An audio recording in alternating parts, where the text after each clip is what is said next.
Once, in a quiet corner of ancient Greece, a young man approached an old philosopher. "Master," he asked, "how can I become strong, like the heroes in the stories?"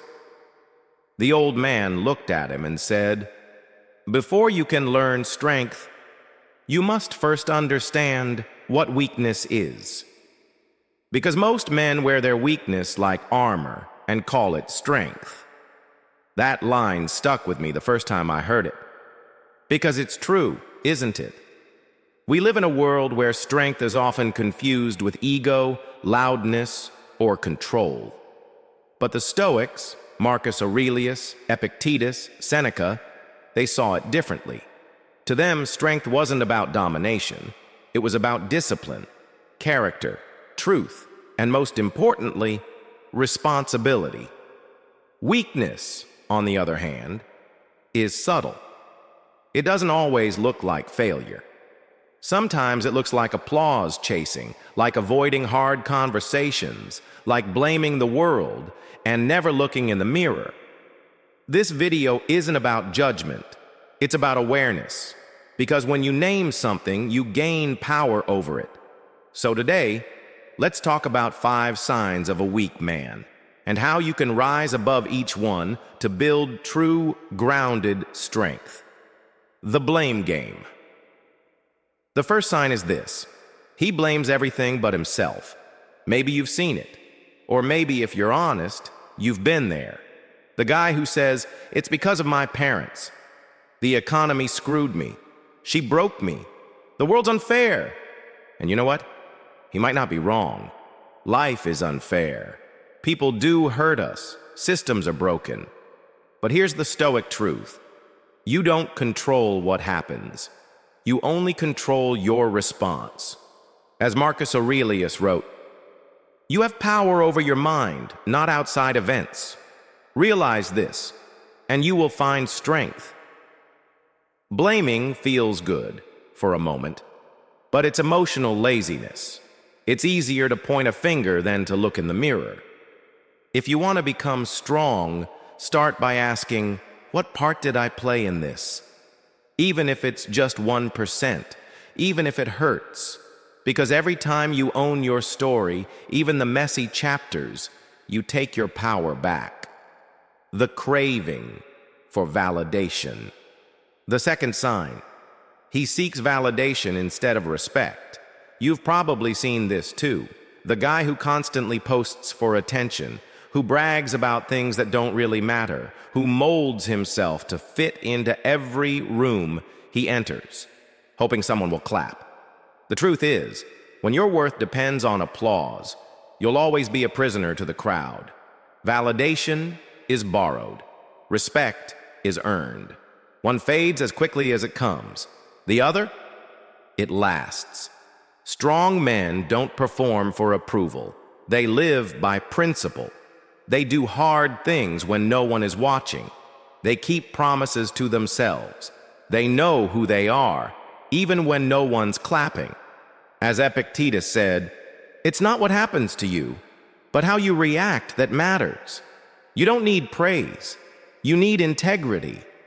Avoiding the hard conversations. Third sign: he avoids difficult conversations. Let's be honest. Confrontation is uncomfortable. It's tempting to ghost someone instead of giving them closure, to sugarcoat the truth, to lie to avoid hurting someone's feelings. But that avoidance doesn't just damage others, it damages you.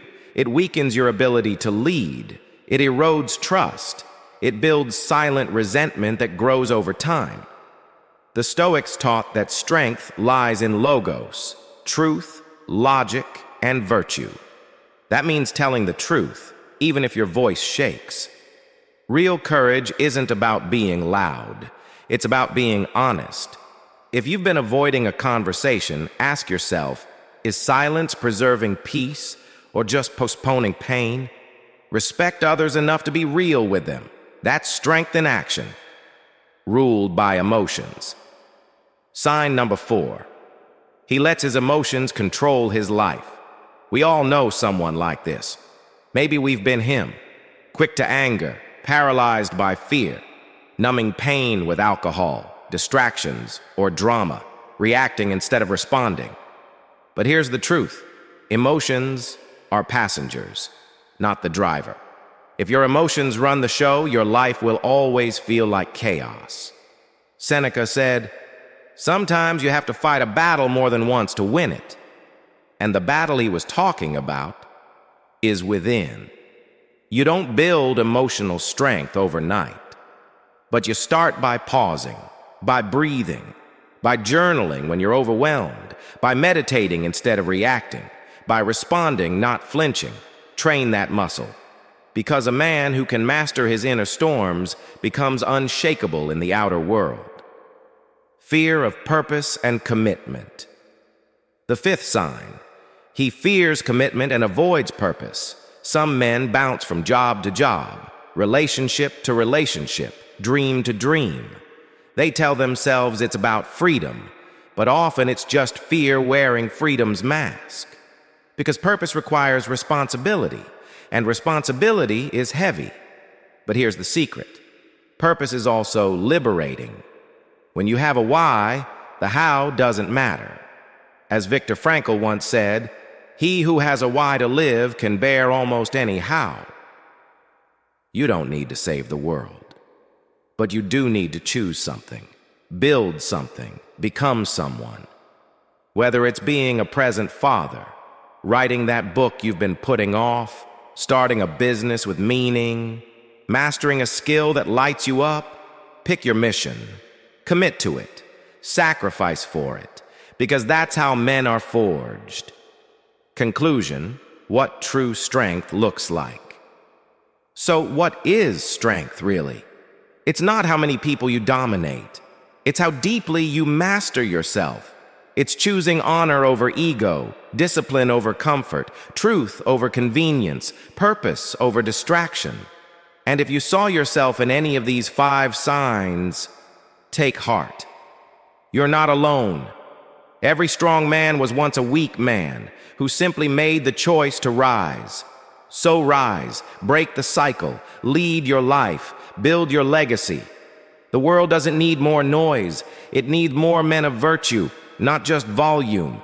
More men of character, not just confidence. And remember, in the words of the Stoics, don't explain your philosophy, embody it. If this message speaks to you, drop a comment. Strength is a choice. And share this video with someone who needs a reminder today. Stay strong, stay grounded, and I'll see you in the next one.